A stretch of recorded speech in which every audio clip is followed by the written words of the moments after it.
Bonjour tout le monde. Aujourd'hui, nous allons lire et répondre aux questions du texte Vive la mariée, page 9 de votre manuel Coquelicot 6e. Mais avant cela, on nous pose la question suivante. As-tu déjà assisté à un mariage?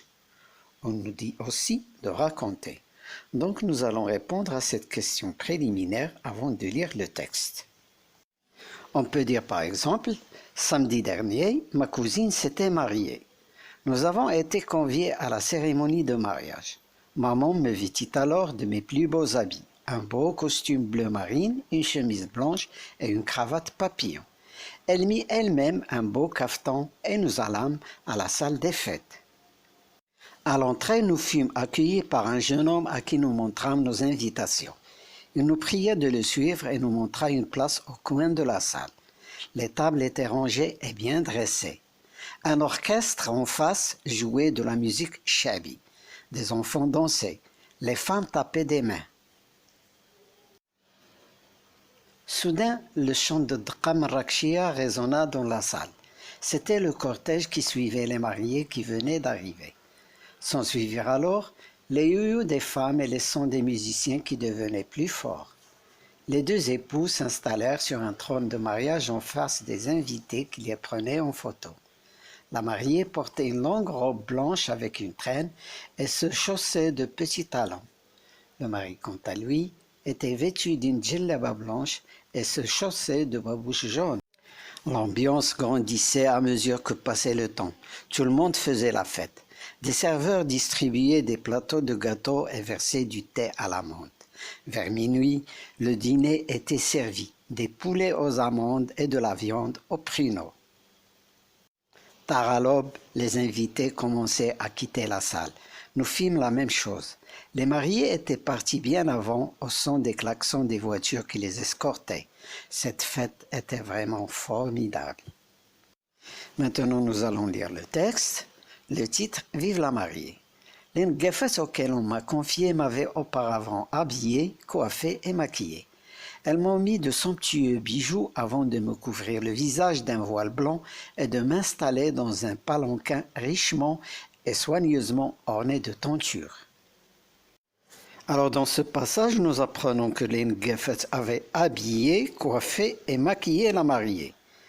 Elles lui ont fait porter des bijoux chers et magnifiques, puis elles lui ont mis un voile blanc qui lui cachait le visage avant de l'installer dans une chaise à porteur. La fête battait son plein. J'étais seul, les yeux encore embués des larmes versées lors de la séparation avec ma pauvre mère.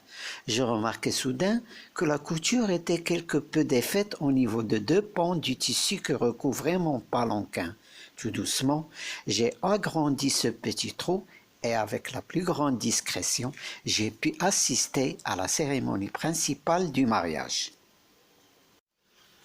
Alors dans ce passage, la narratrice nous révèle qu'elle se sentait seule, qu'elle était triste de sa séparation d'avec sa mère, et que brusquement elle remarqua un trou dans le tissu qui recouvrait le palanquin. Elle l'agrandit alors et put assister comme tout le monde à la cérémonie principale du mariage. Nous venions d'arriver au riad de mon beau-père. Le cortège qui m'accompagnait s'arrêta. La musique, elle, avait redoublé. Chacun dansait et s'amusait. À ce moment-là, je le vis. Mon cœur se mit à battre si fort que je crus qu'il s'était pris pour un tambourin.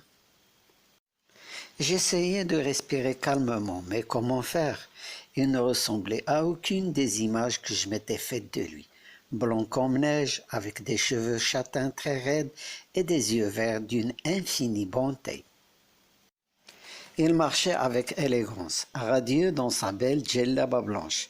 On aurait dit un ange. Mon beau-père, quant à lui, était plus petit de taille, mais de plus forte corpulence, brun et portant une somptueuse barbe noire.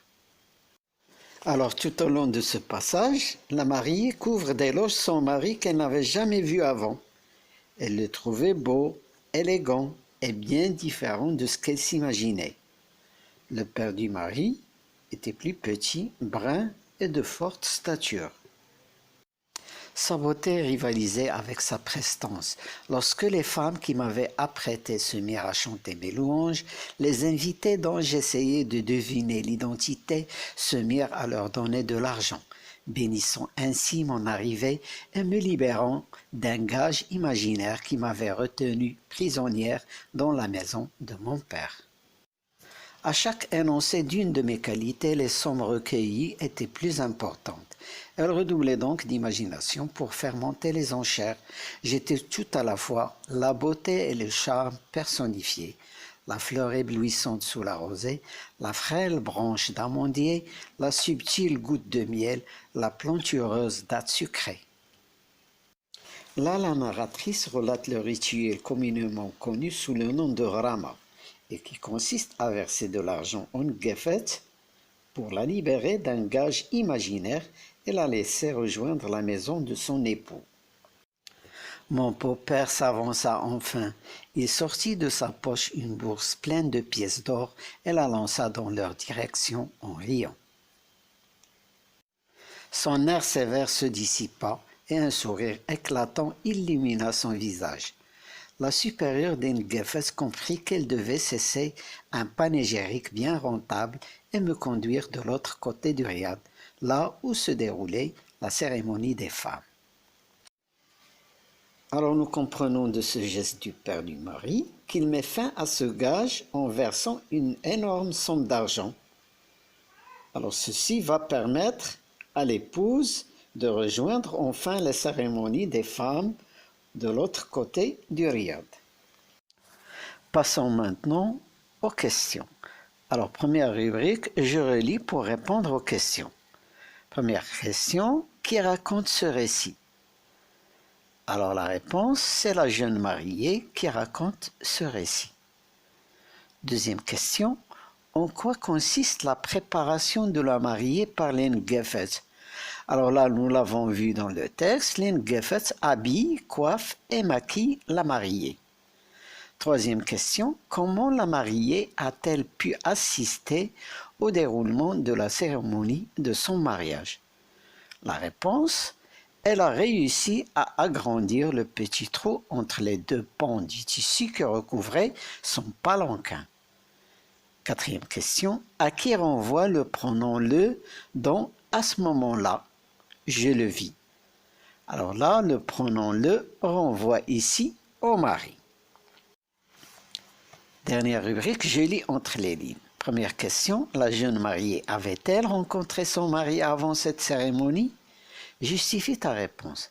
Eh bien, la réponse c'est non, parce que dans le texte, nous lisons « à ce moment-là, je le vis ». Deuxième question, comment l'Engefet parvient-elle à collecter de l'argent au cours de la cérémonie? Alors la réponse, elle chante les louanges de la mariée comme le veut la tradition. Les invités sont bien évidemment habitués. Dernière question, s'agit-il d'une cérémonie mixte? Justifie ta réponse. Alors la réponse c'est non. Nous lisons dans le texte « et me conduire de l'autre côté du riad où se déroulait la cérémonie des femmes ». Alors, la leçon d'aujourd'hui est terminée. Au revoir et à bientôt.